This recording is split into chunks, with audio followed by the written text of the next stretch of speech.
Welcome back, everyone. This is episode 2 of our Thief Gold, no quick saves, no blackjack, non-lethal challenge run. It's expert difficulty as well. I don't know if I mentioned that last time, but I play this game on expert because there are more objectives, and that means you get to explore more of the map. We're going to be doing the first mission proper today, that being Lord Bafford's Manor, and it's going to kind of show us what we can expect from the rest of the game, but also offer up considerably more challenge than the tutorial. So let's hop into this intro cinematic, and I'll meet you on the other side.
I have a simple job planned for this evening.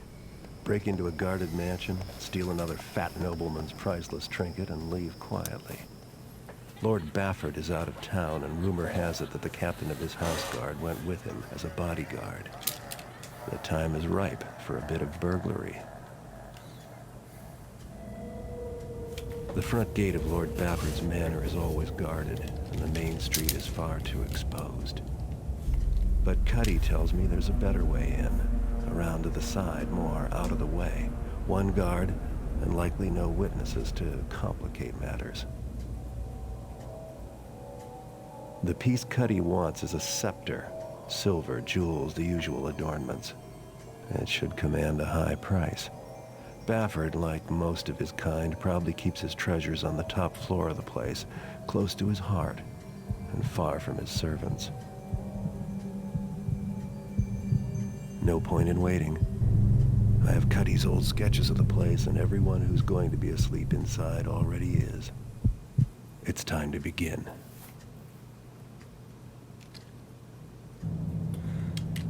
Alright, so we've got 5 objectives, which seems like more than it actually is. One of them is just get inside the mansion, which we were going to be doing anyway, and one of them is don't kill anyone, which we were going to be doing anyway, and one of them is to get back out once we've done everything.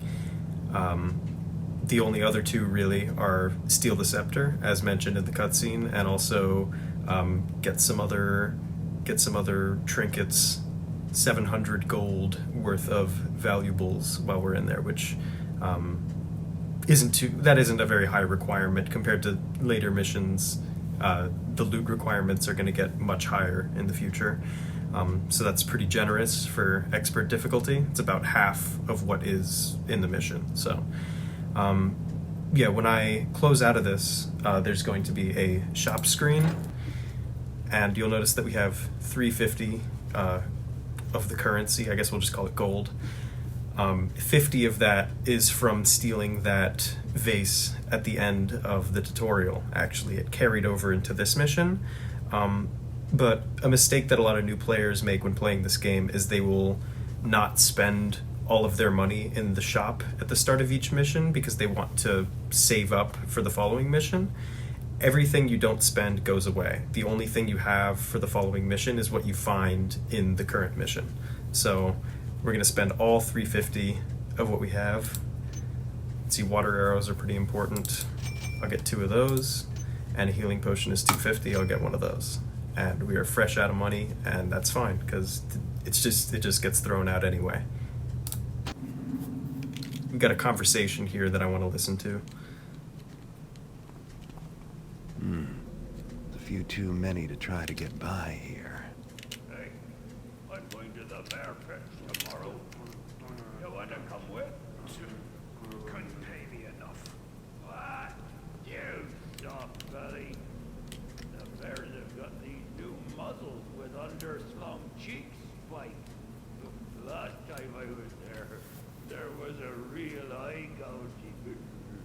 Nah. It makes me sick. When I was a kid. Huh. Surprised you're even in this job. Ooh, the blood, it just turned my poor tummy. Shut up, you tapper. You want blood? You should have been there years ago. Tell you, the bears then, they were something to see. Those bears, they didn't need no cheek spikes and razor collars and paw hooks and all that knifery you straps to them now. No paw hooks? What'd they do? Just bump into each other? Huh? Nah. The bears back then, they had claws as long as your finger and wicked teeth. Bears, you're topping me. They look pretty mangy harmless, as long as they're not wearing harness. That's why I can't stand the pits now. You don't know what you missed. They just don't make bears like they used to. Wow. Killer bears. Would like to see that. So this is the front entrance of Lord Bafford's manor, the manor that we're going to be infiltrating. And these guards out here would mess me right up if I tried to take them up and take them on in combat. Not that I will be doing that, but if I did try to kill all three of them, I would certainly perish. So I'm going to go and find a different way around. And we don't really know where we're going. I could just wander aimlessly, but we have a few tools at our disposal, one of which being this trusty compass that shows where north is facing, which is nice, as well as the other cardinal directions. It rotates with the camera. Love to see it. And we also have our trusty map. And you'll notice that it is very incomplete, but it does have some useful information. But the further away we get from our current location, which is this area highlighted in blue, the less we know. And that's because Garrett himself cased the outside of the mansion from out here before the mission started, and he wrote down the general layout, but as for what's in here and in here, he has no idea. He's just kind of looked around the area, maybe heard some things through hearsay, and right off the bat we're rewarded for checking the map, because I missed this on my first playthrough, but this little note here, there's an arrow cache that I can pick up en route to the well. It's not really a well, we'll see when we get there, but on our way to the well, we'll pick up this arrow cache. So right away, we are rewarded for checking the map. So we want to go south, and then when the corridor starts to turn southeast, that's when we're going to want to look at the left wall. And this game requires a lot of that kind of thinking in order to not get lost. Of course, I've played this game several times, so I have a pretty good idea where things are. It's only natural to get lost on your first playthrough, but eventually you get more comfortable with what the game expects of you in terms of navigation. Now we want to keep going east, but I actually want to take a quick detour down in the sewers. Something I want to get.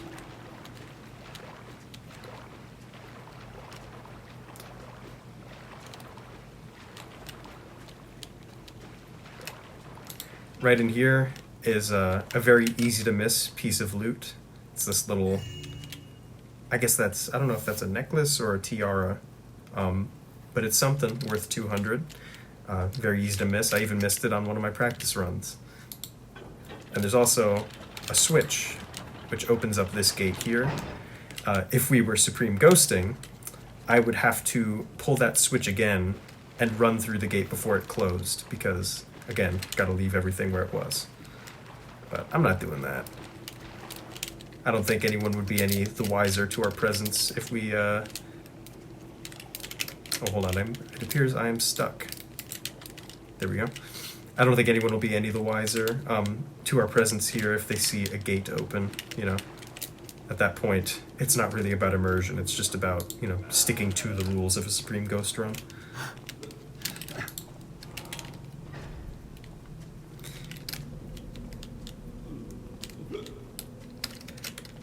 This guard here has some bottles in front of him, and he's acting a little bit funny. Could you possibly be any more helpful? I don't know if those two things are related, but we'll see. I don't need this key anymore. I'll leave it with you. So the game calls this a well. I addressed this in my thief video. Game calls this a well, but rain can't fall in here, and it leads down into the sewers. It's a toilet. This is an outhouse toilet, and we are swimming in the contents. Anyway, now that we're down here, you'll notice that we had an objective notification. We have successfully snuck into Lord Bafford's manor, and this doesn't really look like his manor, but we will soon see. We will find his way into it. Oh, my friend is playing Destiny 2. Pray for him.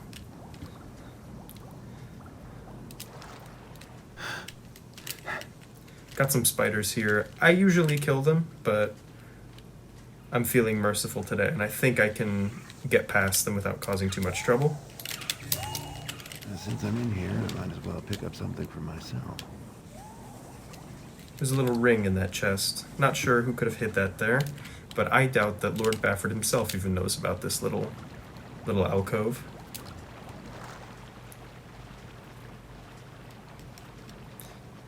So we listened to a guard conversation earlier, and that's part of the fun of this game, I think, is the voyeurism of eavesdropping on conversations. There's going to be another conversation up ahead, but it's just kind of fun to, hear these, Inside at last. to hear these lumbering guards, talk about, what they're going to do after work. Those gentlemen were going to go watch like some bear fight or something down at, probably like an illegal bear fight.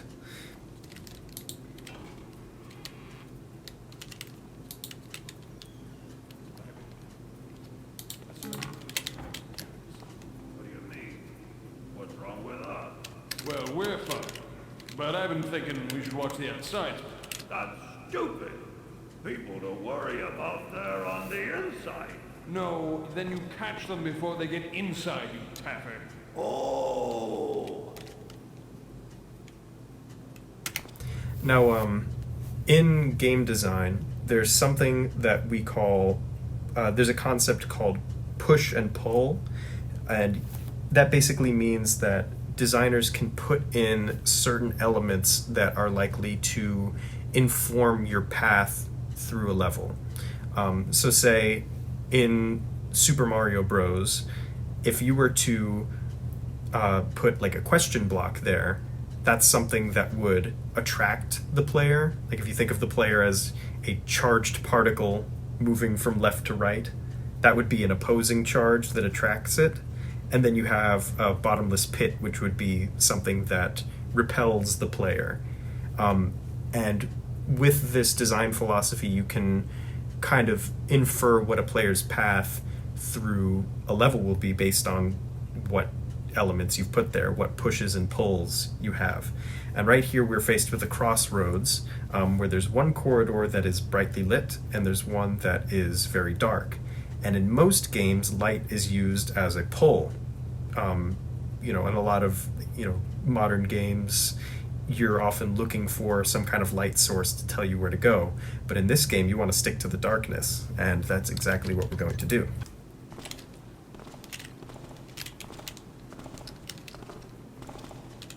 Here's our little crossroads. And in the dark, I can just get right past this guy.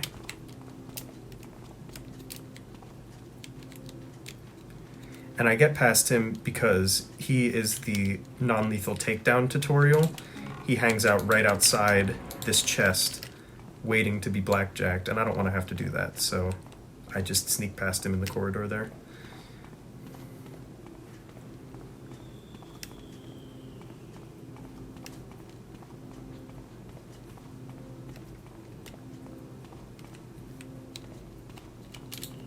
Open this one because it has gold. This one has a vase that's worth nothing, and it's just a loud object for you to drop. I'll demonstrate that. I had a panic moment on my first playthrough because I didn't know how to gently set down an object. I have it bound to the G key. I don't know what it is by default. I recommend when you play this game that you spend about 15 minutes just rebinding everything that looks like it might be important.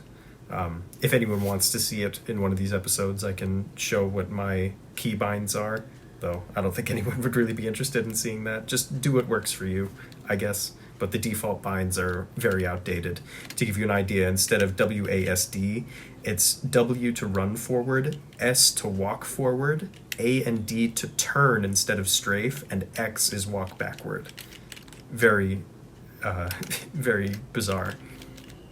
I'm going to put that right back on the edge of the chest there.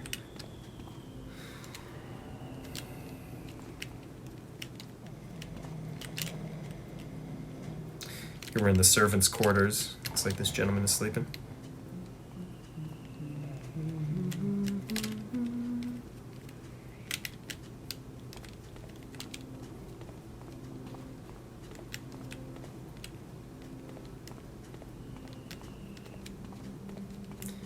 Now I think this is where we ultimately want to go. Let me check. Yes, that is. So I'm going to leave that door open, but there's one more thing I want to get while I'm in the servants' quarters. Typically, there's not a lot of loot to be found in the, you know, in like the servants' quarters of a mansion. You know, typically valuables would be kept, you know, where on the higher floors where the noble might sleep.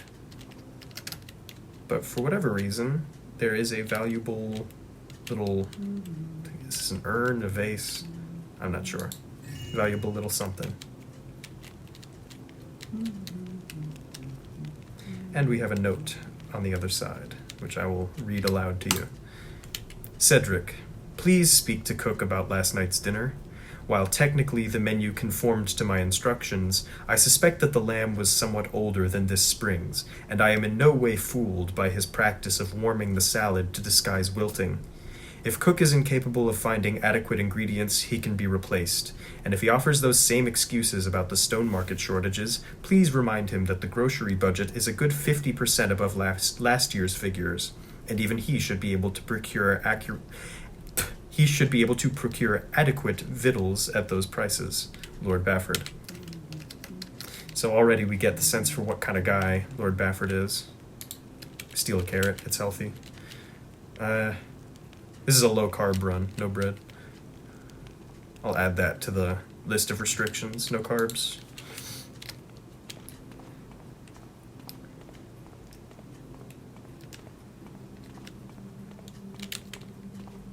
And the carrots do actually restore a little bit of health. I don't suspect I'll be losing much, but I'm staying back here because a guard back there is making himself known, so I'm sticking to where it's dark and waiting for his patrol to turn around.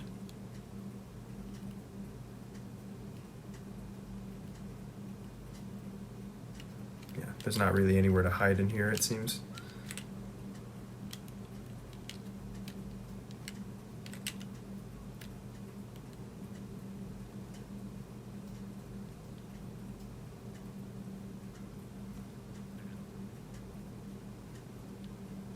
He usually comes a little faster than this, but maybe I caught him going the other way.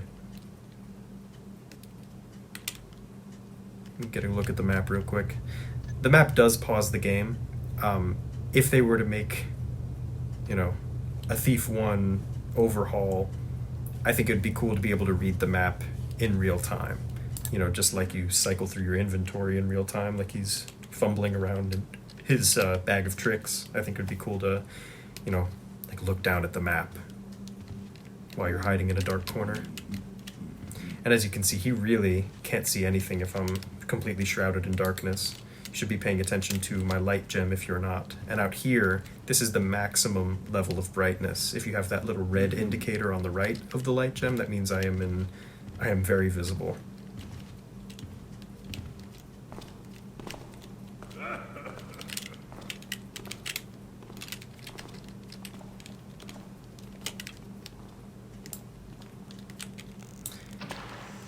Now that is something that I have not mentioned yet. I have these handy water arrows, which I can use to create little pockets of darkness. Wherever there's a torch, I can extinguish it, although I only have 12 arrows left, so I have to use them sparingly. But you can give yourself little places to hide where there were none before. And I think it really shows off this game's lighting engine for how impressive it is.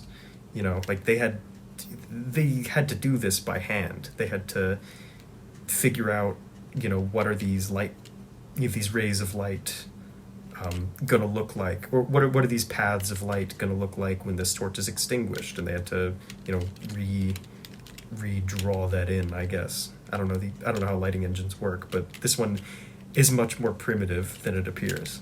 We have another note here. To all staff, the Sir will be taking his dinner and evening out tonight, so domestics and manservants have the night free. Housekeep is still expected to finish the quarters and the general polish. The house guard is not to find this an opportunity to shirk, and lapses will be brought up with the Sir, Cedric. So Cedric seems to be some kind of like second in command.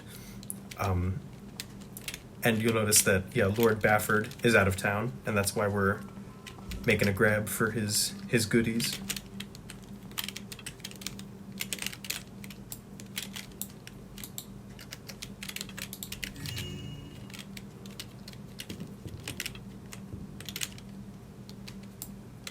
Extinguish this just in case. I forget if a guard patrols up here.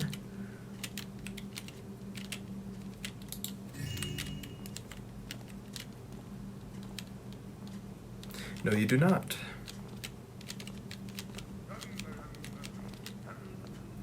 I think I'm going to go back down, though. There's more back this way that I want to take a look at before I proceed north to the second floor.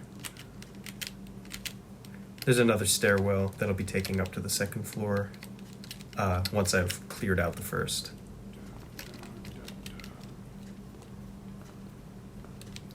You got to take this game pretty slow. That can be frustrating for a lot of people who aren't used to games of this pace, but it's really quite fair, I find. You know, guards do make themselves known.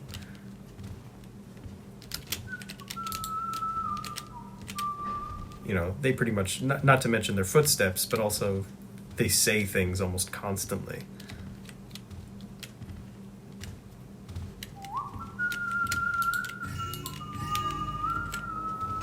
So we've already gotten 700 loot, but we're going to get a great deal more than that. Never you worry. What was that note?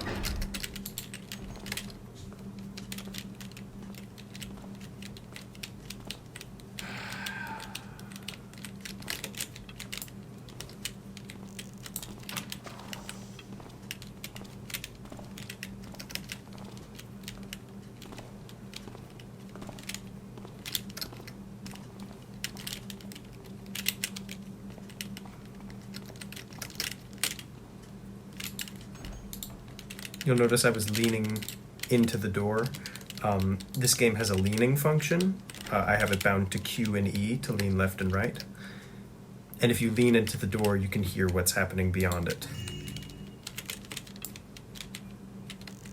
Put this out just in case.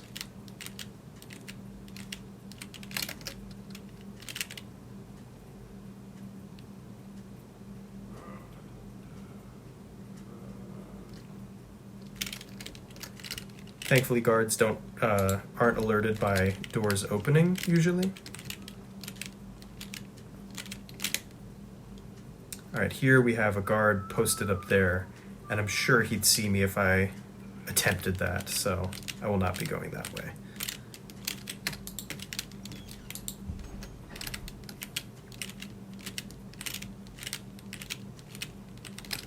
When I walk over this tile, I have to walk in such a way that I don't have any footfalls. Who's there? Whoopsie. That was a close call. I don't know how alerted that guard is, if he is actively hunting me.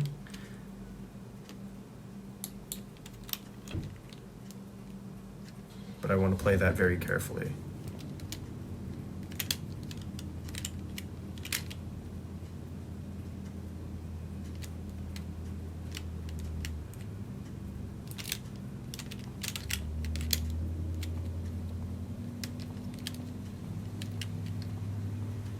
think we're in the clear.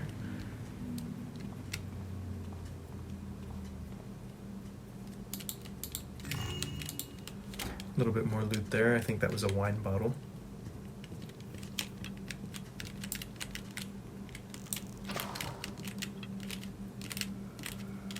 You notice there's tile there. It's a little nonsensical, this texture. No one would tile the outskirts of a floor like that.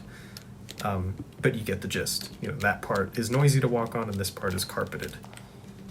So I have to do my very slow crawl over it so that I don't make any sound. Because the way that, I don't know if I explained this adequately, the way that the noise works in this game from footsteps is that each footstep is counted individually as like a sound trigger.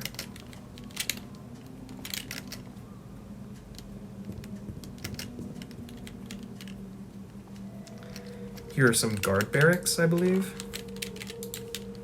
Seems like they might have most of their stuff with them. This guy had a carrot. That's quite nice. A little bit of money. And a loaf of bread. We can't be taking that. Too many carbs.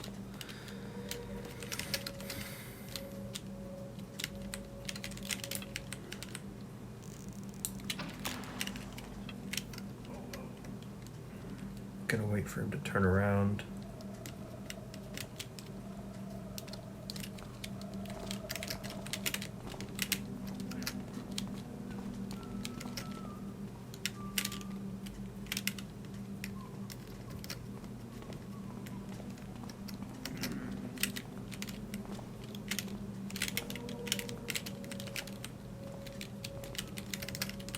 Check what's up here.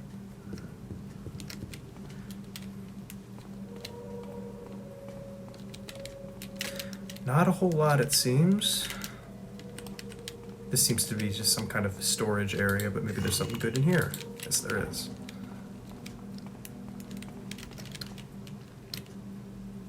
You'll notice that now that we're on the second floor, everything seems to be quite a bit more ornate than in the servants' quarters.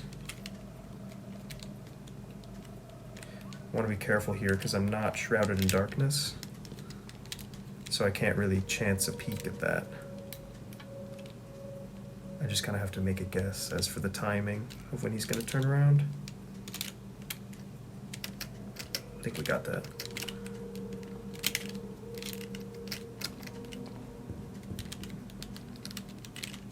Nothing in here.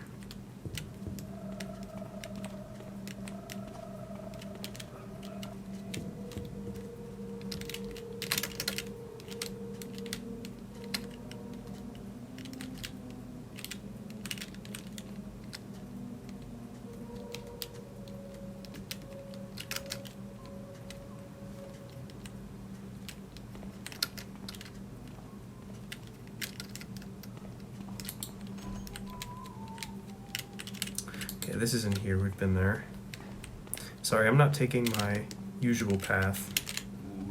I want to be thorough and get as much loot as I can. I don't know if I'm going to get all of it, but I'm going to try my best to get a lot at the very least. Man, this is tense with no quick saves. I mean, I've already been playing for, what, 20, 30 minutes?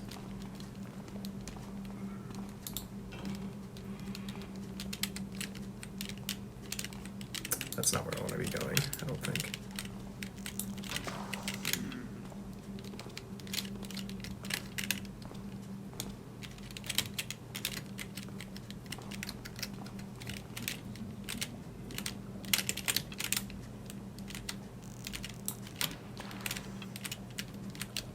Now this is a bit silly. This over here, this doesn't really look like full darkness. But if the game says so, then I suppose I'll believe it. Chancing some fast movement across the tile, just because I didn't want to get caught out in the open. I know this guy's going to turn around, and I hear someone else on this side as well. Just full darkness here.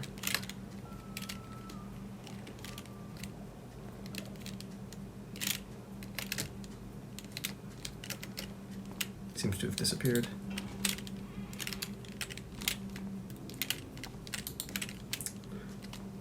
Don't think I want to go there either. Oh, someone heard me, I think.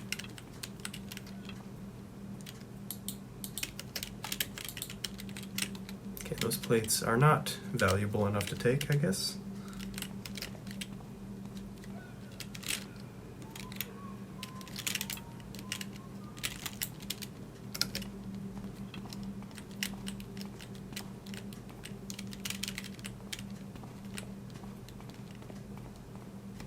Okay, I want to go back up this way.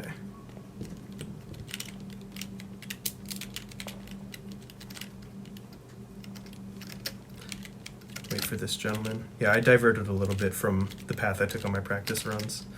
Apologize for the wasted time. But this is a pretty brief mission, all things considered. I know there is a guard who will come back up through here. And I want to be very careful. Because I don't want to lose all this progress that I've made so far. If I could ghost this mission, that'd be really cool. If I could, get through it without anyone reaching a combat alert. There are several phases of alertness in this game. There's a first level alert, which is pretty much the guard saying, I heard a strange noise, what was that? Anyone out here? There's a second level alert, which if you do something that would prompt a first alert twice, then the guard will search for you. They don't know exactly where you are, but they will begin searching for you. And a third level alert is when they know where you are and they pursue you in combat. And we do have flash bombs, so we can make a speedy getaway. But that can be challenging too, because you do have to run if you want them to not find you afterwards. And running on, tile, running could put you face to face with another enemy or have other enemies hear you. So if possible, I'm just going to avoid any and all confrontations like that. This is a secret passage here. First time players aren't going to know about that. Don't worry, this is not the only way into this room. It's just the path I like to take.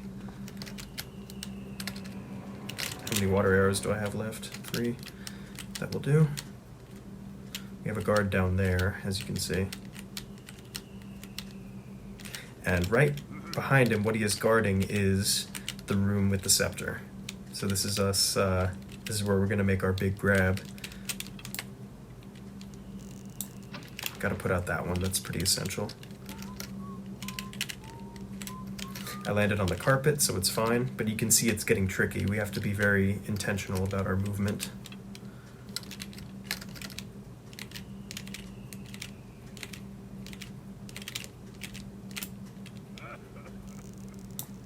Who's there?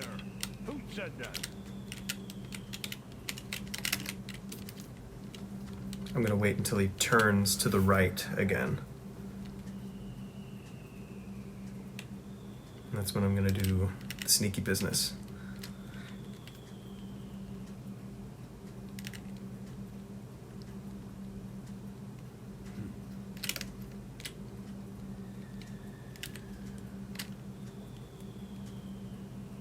Yeah, see, I could just blackjack him. There's also the option to fire arrows at the at those gongs on either side to attract him, but I find that noise diversions in this game can sometimes cause the AI to act unpredictably. In one of my practice runs, I tried it just for the hell of it, and the guard immediately went to my position despite him having no knowledge of my whereabouts beforehand. So didn't quite work as intended. I don't know if that's... I've never played the original version of this game. I don't know if that's because this is T-Fix makes the AI work on the Pt.2 engine. It's possible. I'm not entirely sure. But in the first mission, you'd think something like that would work properly. So I assume it has something to do with superimposing the Pt.2 engine. But don't quote me on that. This gentleman is taking quite a long time to turn. I think it's random. I think he's on a timer, and when that timer expires, he can choose to turn or continue facing the direction that he's already facing. And I think he's chosen that latter one several times. I think that's what he does when he's kind of like idling in place, moving around. really odd. Well, I'll make a grab for his key at least. Nothing here now. Oh, he heard something. Strange.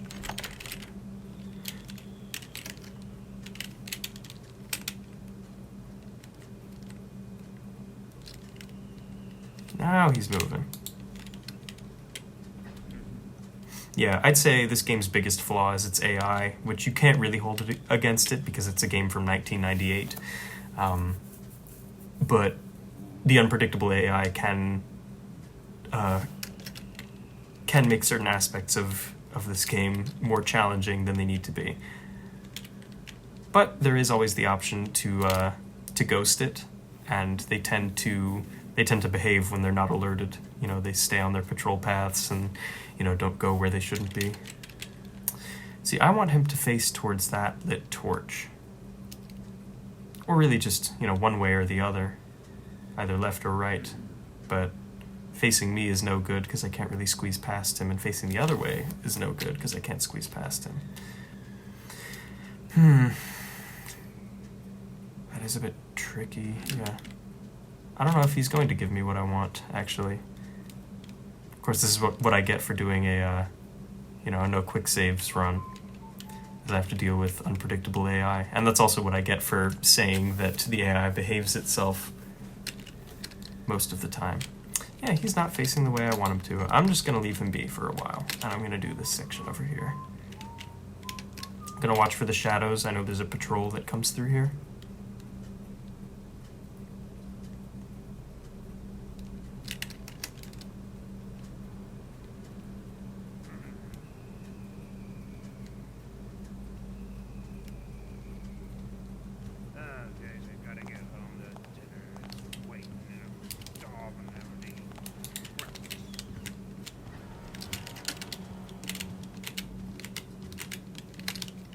Now the key to doing this hallway properly is to understand that where the tile is and where the carpet is.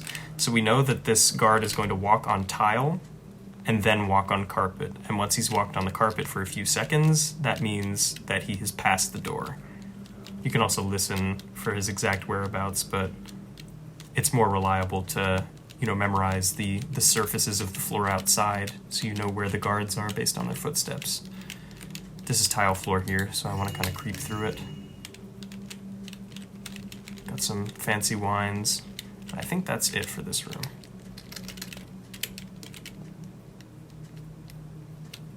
Press my ear up against the door. Whoa.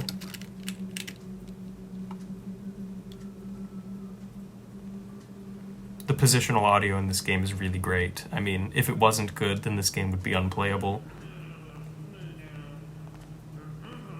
But you really have a good idea of exactly where this guard is, partially just because he won't shut up. So now he's walking on the carpet. And now I think it's safe to say he's passed.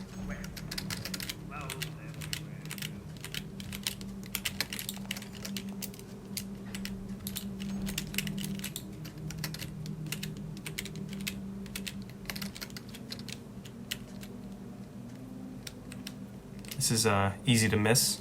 Little ring here. Don't think I want to go there just yet.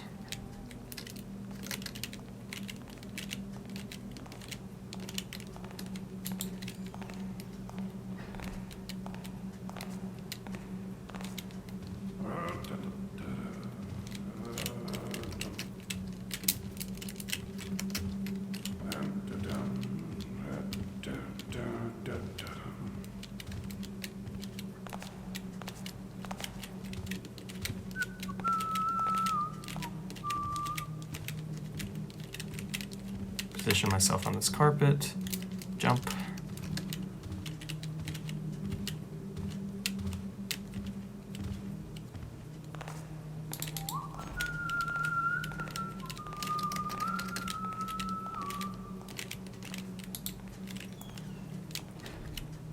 Now this time, when we exit, we want to wait until we hear tile, because we know the guards patrol that way, and there's tile over there.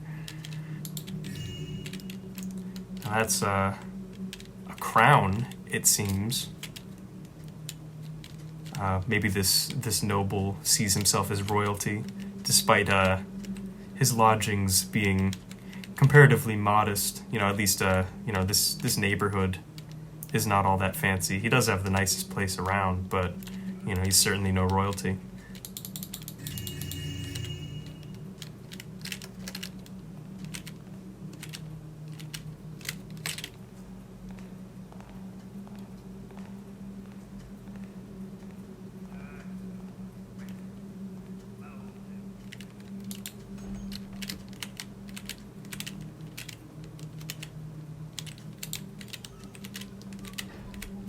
Now, if you're in darkness and the enemy is not alerted, you can get away with some heinous stuff. It's anything but realistic, but you just kind of pick up what's safe and what isn't. He's not going to bump into me or anything. I'll take his key just for good measure, even though I already have that one. Now, let's try this again. Maybe this guy will decide to behave now.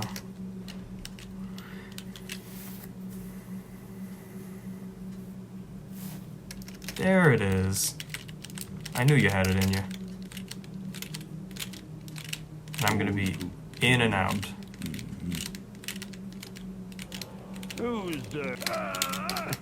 Uh-oh. Throne room. How pretentious can you get? Alright, things are gonna get a little hairy. I don't want to fight you, man, but if you've got friends coming, here's what we're gonna do. We're gonna flash bomb all three of them.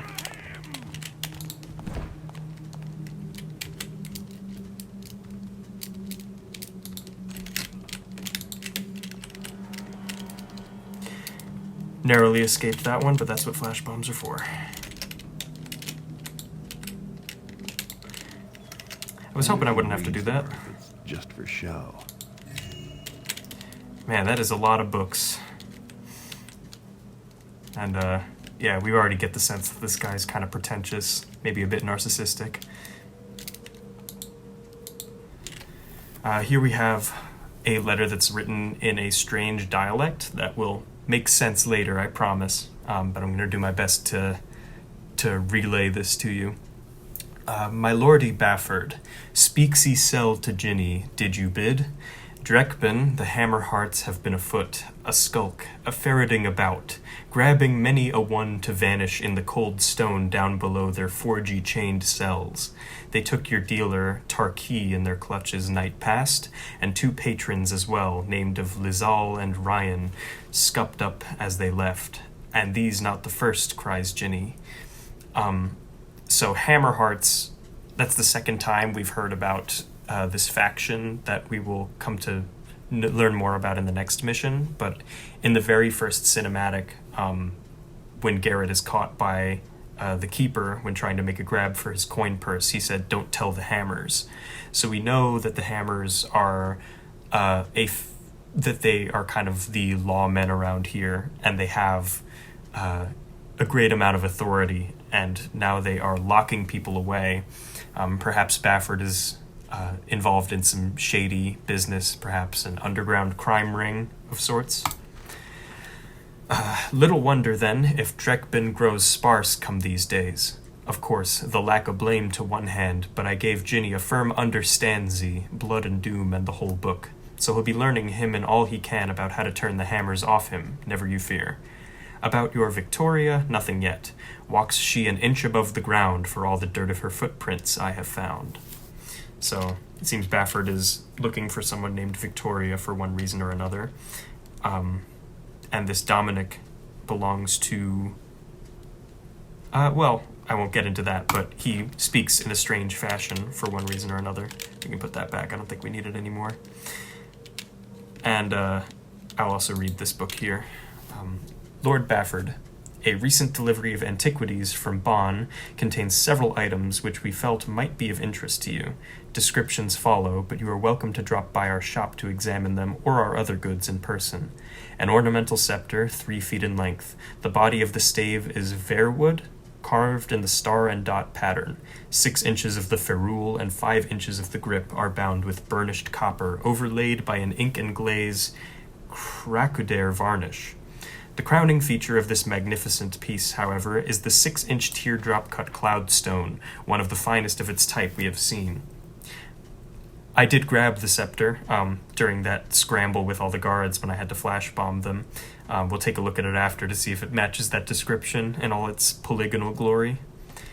Another item they seem to have for him is a treasure box of 2 feet by 3 feet of silver birch wood.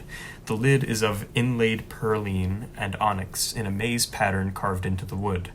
The feet are lion paws, each clutching a crystal globe. The inside of the box contains 2 principal compartments, one with glass shelves and one without. Beneath the compartments is a lockable 2-inch false bottom for your most valuable treasures, Grimworth and Deperin, fine antiquities and precious relics. I think that Bafford either passed on that second one, or I've just never found it in this mission, but I think something like that would stick out, and we went in his room and there was nothing to be seen. I think we want to go this way. Oh, yeah, I wanted to talk about, these kind of notes that clue you into characters, I think, or backstories, or lore, and things like that. I like how this game handles that more than most. Thief 3, in particular, was a big step backwards in that way. People would leave their personal diaries lying around wherever they pleased, but this is at least in an area that servants can access this, and that's why there's mention of these shady dealings of Lord Bafford. This is in a protected place where he would keep these incriminating documents. Maybe not so much this one, but this document certainly was incriminating. A lot of this game just makes sense in a way that other games don't. I'm gonna use my last water arrow there.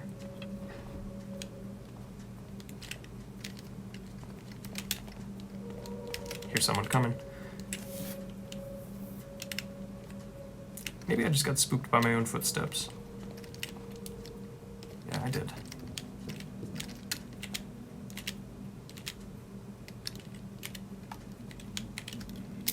So now that we have everything, and I've successfully not killed anyone, we're gonna make our way out of this place. Let's get a good look at the scepter while we're here. Look at that thing. That is quite pretty. And that is the actual 3D model that we're looking at in the bottom right corner. I do like that all of the inventory are actual 3D models of the things that we pick up.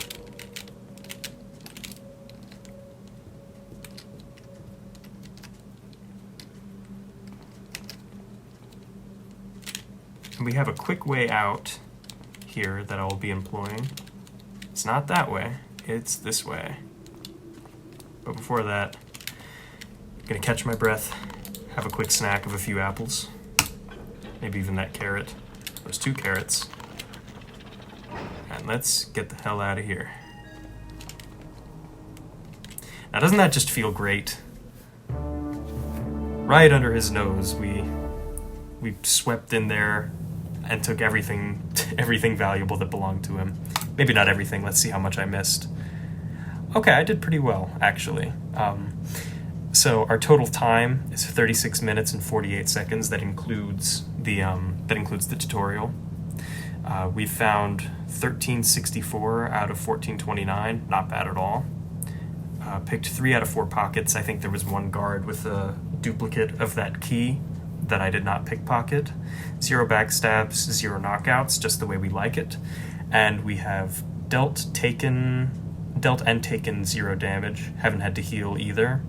And we've killed no innocents or others. Others meaning there are spiders, as we saw, and there are some undead that we will encounter soon. Maybe sooner than you'd think. And we achieved every goal that we were given with no hiccups. So that's the end of the first proper episode, second episode altogether, of my little Thief Challenge run. I'm still getting used to this whole live speaking thing. Part of me feels like I have to fill dead air constantly to make this entertaining to watch, but If you made it through that, that means maybe I'm doing okay. Trying to limit how much I use terms like and Maybe I'll do a counter at the end of the series to see how many times I've said them. That actually sounds like a lot of work, don't hold me to that. Anyway, I suppose I'll get better at this format. I've never really had to entertain for this long, or for these stretches of time just by myself, so it's a bit uncomfortable, but I am having a good time playing a game that I like, and I assume the people watching are pretty into this game and are just having a good time right with me. Anywho, I'll catch you next time, and thanks for joining me on this challenge run journey. Don't expect me to pass the later missions on my first try like I did this one. It's going to get a lot more challenging from here on out, and I hope to see you there when it does. I'm going to need your support. Thanks.